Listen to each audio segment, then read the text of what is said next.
Kementerian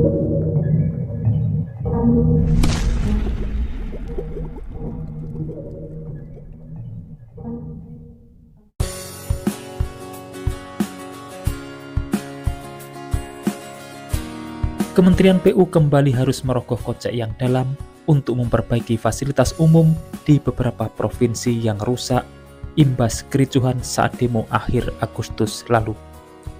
Kementerian Pekerjaan Umum menyiapkan anggaran sebesar 900 miliar untuk memperbaiki fasilitas umum hingga gedung pemerintahan yang rusak imbas kericuhan saat aksi demo beberapa waktu lalu.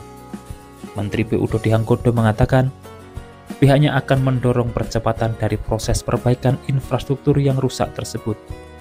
Hal ini sesuai dengan arahan Presiden Prabowo Subianto.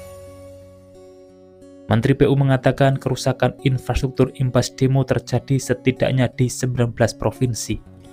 Beberapa infrastruktur yang disoroti Kementerian PU dengan kerusakan paling parah antara lain seperti gedung DPRD Makassar dan gedung Gerahadi Surabaya. Kementerian PU sudah menetapkan target proyek perbaikan untuk infrastruktur yang terdampak. Adapun target rampung akan disesuaikan dengan tingkat kerusakan dari tiap-tiap fasilitas.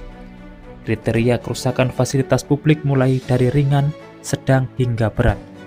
Pendataan tentang kerusakan bangunan sudah dilakukan dan telah dibahas dalam rapat terbatas bersama Presiden Prabowo Subianto.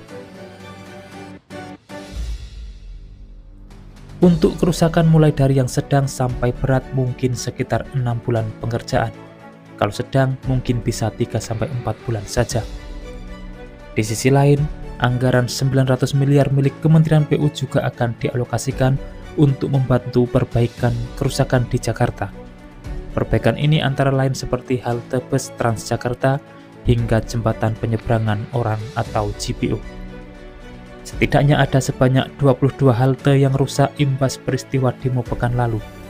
Bahkan beberapa halte TJ dibakar massa. Bahkan beberapa di antaranya hangus terbakar hingga tak dapat dipergunakan lagi. Sedangkan untuk JPO sendiri yang dalam kondisi cukup parah antara lain JPO Senen dan JPO Polda Metro Jaya. Gubernur Jakarta Pramono Anung mengatakan, diperkirakan anggaran yang diperlukan untuk perbaikan kedua JPO ini mencapai sekitar 19 miliar, termasuk untuk perbaikan lift. Pramono meminta bantuan dari pemerintah pusat melalui Kementerian PU untuk mendukung perbaikan tersebut. Temuan kebutuhan perbaikan serius pada kedua JPO ini berasal dari Dinas Bina Marga Jakarta. Dengan bertambahnya kebutuhan untuk perbaikan JPO tersebut, Pramono merevisi nilai kerugian yang ditimbulkan imbas demo kemarin. Kebutuhan dana sampai 55 miliar rupiah, termasuk 2 JPO, dengan total keseluruhan menjadi 80 miliar. Sementara itu, Ketua Komisi 5 DPR RI, Lazarus, meminta Kementerian Pekerjaan Umum untuk mengalokasikan anggaran dan segera mempercepat pembangunan sejumlah fasilitas umum yang rusak imbas aksi unjuk rasa pada akhir Agustus 2025.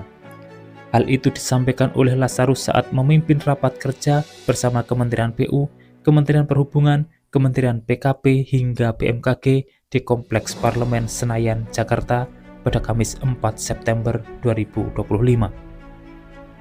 Berdasarkan hasil identifikasi awal, kerusakan fasilitas umum yang harus diperbaiki meliputi 21 gedung rusak ringan, 18 gedung rusak sedang, dan 35 gedung rusak berat di berbagai provinsi.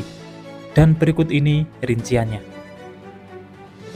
Yang pertama, di Jakarta, kerusakan berada di gedung DPR atau MPR, kemudian 7 gerbang tol meliputi gerbang tol Selipi 1, gerbang tol Selipi 2, gerbang tol Pejompongan, gerbang tol Senayan, gerbang tol Semanggi 1, gerbang tol Semanggi 2, gerbang tol Kuningan 1, kemudian 2 JPO Transjakarta, yakni JPO Polda Metro Jaya dan JPO Senen.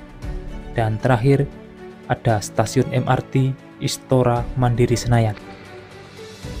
Kemudian di Jawa Barat, kerusakan berada di gedung DPRD Jawa Barat di Kota Bandung dan Wisma MPR di seberang gedung DPRD Jawa Barat. Kemudian ada gedung DPRD Kabupaten Cirebon dan gedung DPRD Kota Cirebon. Kemudian beralih di Jawa Tengah, kerusakan berada di Pemprov Jateng dan gedung DPRD Provinsi di Kota Semarang, gedung Sekretariat DPRD Kota Surakarta, kantor Pemkab Banyumas, area BKD, kantor Dinas Kominfo, pendopo Kabupaten, dan gedung DPRD Kabupaten Banyumas. Kemudian ada gedung DPRD, gedung Sekretariat Daerah, kantor Wali Kota Pekalongan. Dan yang terakhir gedung DPRD Kabupaten Jepara, Tegal, Brebes, dan Cilacap.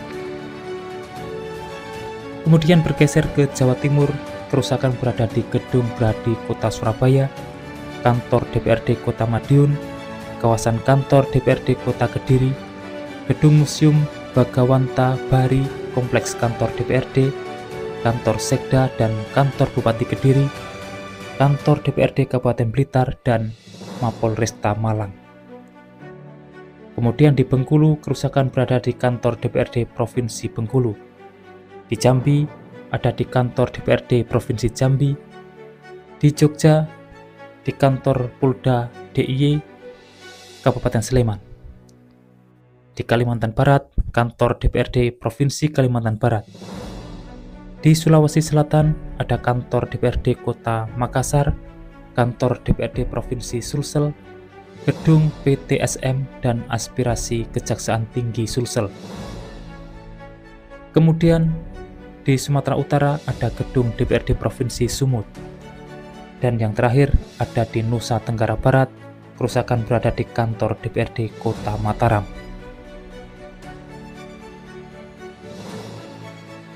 Demikian informasi yang dapat kami sampaikan untuk saat ini, semoga bermanfaat. Dan jangan lupa pantau terus channel ini untuk mendapatkan update informasi di setiap harinya. Terima kasih telah menonton dan saya pamit undur diri. Wassalamualaikum warahmatullahi wabarakatuh. Sampai bertemu di kabar menarik selanjutnya.